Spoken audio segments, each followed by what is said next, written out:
ప్రజావాణి secretary చుట్టూ తిరిగితే ఈ గవర్నమెంట్ ఒకటి 3 మెన్ కమిటీ వేసి ఆ 3 మెన్ కమిటీతోనే మొన్న ఓకే అన్న ఇప్పుడు లోపల ఏం చర్చ జరిగింది ఏమో మీరు ఎన్న 28 నాడు మమ్మల్ని ఏంటంటే విత్ ఇన్ ఆర్టీసీ పరిధిలో ఉన్నటువంటి వాళ్ళను 30 రోజుల రిజిస్టర్ చేయాలని, ఈ 3 అప్పీలు రిజెక్ట్ అయిన వాళ్ళను 60 రోజుల రిజిస్టర్ చేయాలని చెప్పి మాకు మన 28 ఏప్రిల్ నాడు జీవో ఇచ్చింది గవర్నమెంట్. ఇది వికాస సార్ ఈ యొక్క జీవోను ఎందుకు అమలు చేస్తారని చెప్పి EDA executive director administration Munisekhar sir అని అడిగినాము. కలిసి ఆయనకు మెమోరాండం ఇచ్చాము, తీసుకున్నాడు. ఎండి సార్తో మాట్లాడుతున్నాడు. చేస్తాంటే సార్ గతంలో ఇట్లనే అన్నారు, ఎందుకు చేస్తలేరు అసలు ఈ చిన్న వాళ్ళ మీద ఎందుకు ఇలాంటి దమనకాండ చేస్తున్నారని చెప్పి సార్ని అడిగినాం. అడిగితే ఎండి గారితో మాట్లాడుతానన్నాడు. మరి వాళ్ళు ఎప్పుడు మాట్లాడతారో ఏం చేస్తారో తెలియదు. సజన సార్ లేడు, కలవడానికి వీలేదు. ఇప్పుడు ఈ బస్ భవన్లో 2 ఈడీలు ఉంటారు, executive director administration, executive director operation. Executive director operation Munishekar sir అన్నాడు. ఆయన వచ్చాడు. మరి ఎండి సార్ ఇక్కడ వచ్చిండా లేకపోతే ఇంటికి ఉండడం మాకు తెలియదు. అసలు ఎప్పుడు కూడా ఏంటంటే ఎండి సార్ కలవడానికి వీల్లేదు, ఎందుకంటే ముఖ్యమంత్రి సార్ అన్న కలవడానికి వీలుంది కానీ ఎండి సార్ను కలిసే పరిస్థితి లేదు.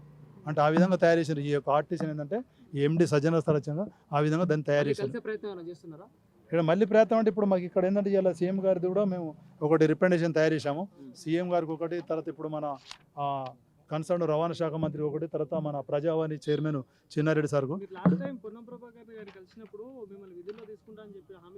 హామీ ఇచ్చిండు. ఒక 1 వీక్ టైం అన్నాడు. 1 వీక్ అయిపోయింది, 10 డేస్ అయింది. మొన్న సెకండ్ టైం కూడా మళ్ళీ వెళ్ళినాం. సెకండ్ టైం పోతే దీని నుంచి అంతే మొత్తం. అంటే వీళ్ళకి ఎందుకు టైం ఇద్దాం అనుకుంటే ఇప్పుడు టైం ఇవ్వడం తప్ప మాకు ఏం అవకాశం ఉంది?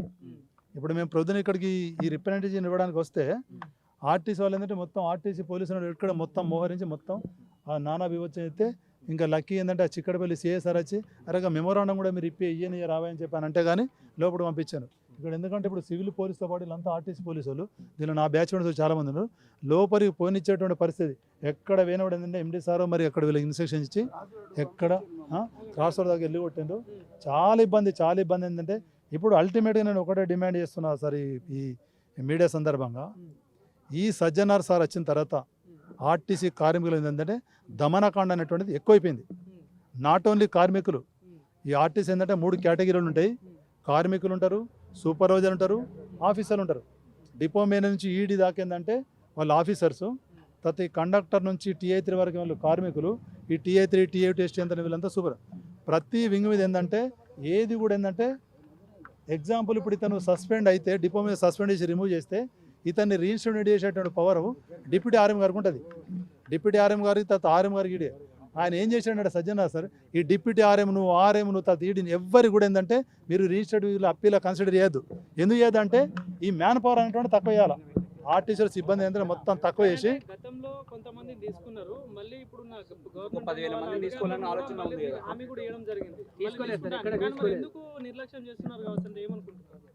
ఏమనుకుంటున్నాం అంటే ఇప్పుడు మేము ఇప్పుడు రిమూవ్ అయినటువంటి శాస్త్రం రిమూవ్ అయినటువంటి ఎంప్లాయీస్ ఏంటంటే దాదాపు ఒక 1000-1100 మంది ఉన్నారు. మమ్మల్ని ఇమ్మీడియట్గా రీఇన్స్టేట్ చేస్తే మేము సంస్థకి ఏంటంటే ఒక ప్రొడక్షన్ ఉత్పత్తి తయారు చేస్తాం. ఇప్పుడు మమ్మల్ని పక్కగట్టి వాళ్ళందరినీ డిగ్రీ క్వాలిఫికేషన్ పీజీ ఉన్నటువంటి అవుట్ సోర్సింగ్ తీసుకుంటా అని చెప్పానంటే అది ఎంత ఎడ్డి చర్య అది? అంటే వీళ్ళకన్నా వీళ్ళంతా సీనియర్స్, వీళ్ళకి ఆర్టీసీ ఒక అవగాహన ఉన్నది. అంటే కావాలని చెప్పి ఏంటంటే మొత్తం దీన్ని టోటల్ ఏంటంటే సజ్జనర్ సార్ మళ్ళీ చివరికి ఎట్టగలో మరి మంత్రి గారు ఎవరు ఇన్వాల్వ్మెంట్ అయితే ఆ యొక్క ప్రక్రియ ఏంటంటే టెంపరీ దాన్ని ఆపేసాను. Purely misguide. ఎంత పెద్ద మిస్గైడ్ అంటే చెప్పడానికి వీల్లేదు. అయితే ఇప్పుడు మేము గత 1 ఇయర్ నుంచి ప్రజావాణి చుట్టూ తిరిగితే ప్రజావాణి దగ్గర మొత్తం దీన్ని ఏంటంటే తిరిగి దీనికి ఒకటి 3 మెన్ కమిటీ అని వేశారు. ఆ 3 మెన్ కమిటీలో సంజయ్ కుమార్ సార్ ఏమో చైర్మన్, ఆ నోడల్ ఆఫీసర్ ఏది మన ప్రజావాణి నోడల్ ఆఫీసర్ దివ్య మేడం గారు member, and one of the member ఏంటంటే మన ఎండి సార్. వీళ్ళిద్దరు ఏమైపోయానంటే ఈ 3 మెన్ కమిటీ వేసినా కూడా ఎండి సారును తర్వాత దివ్య మేడం గారు ఒకటైపోయి వీళ్ళకి ఇవ్వద్దు అనే ఉద్దేశంతో దాన్ని ఏంటంటే అది ఎప్పుడు 12 నెలల 11 తారీఖున వేసినారు. దాన్ని పెండింగ్ పెడితే ఇప్పుడు బదిలైపోయినటువంటి ఎవరైతే ఉన్నారో సంజయ్ కుమార్ సార్, అరే వీళ్ళకి బాగా నష్టం జరుగుతుందని చెప్పి ఆయన మళ్ళీ దీనిలో ఒకటి సబ్ కమిటీ వేయించాడు. సబ్ కమిటీ వేస్తే సబ్ కమిటీలంతా మొత్తం ఎక్సైజ్ చేసి వీళ్ళకి బాగా నష్టం జరిగిందని చెప్పి ఆ రిపోర్ట్ ఏంటంటే సంజయ్ కుమార్ సారు ఈ వికాస్ సార్ దగ్గర పెట్టాడు. ఆ వికాస్ సార్ ఏంటంటే వీళ్ళకి ఇంత పనిష్మెంట్ ఇప్పటికీ ఎక్కువైపోయింది, ఈ పనిష్మెంట్ ఆపునని చెప్పి ఆ సంజయ్ వికాస్ సార్ ఏంటంటే ఒకటి జీవో పాస్ చేశాను. ఆ జీవోను కూడా ఏం చేశానంటే ఆ జీవో డైరెక్ట్ ఎవరికి ఉంది, ఆ జీవో కాపీ ఒకటి వీళ్ళకి ఇద్దరు. ఆ జీవో కాపీ డైరెక్ట్ ఏంటంటే ఎండి సార్కి ఇచ్చినా కూడా దాన్ని మొత్తం ఏంటంటే ఎండి సార్ కింద వేసుకొని కూర్చోండి ఒక్క మనిషి కూడా రీఇన్స్టాల్మెంట్ చేయడం లేదు. ఎంత గోస పెడుతున్నాడంటే అసలు చెప్పడానికి వీల్లేదు.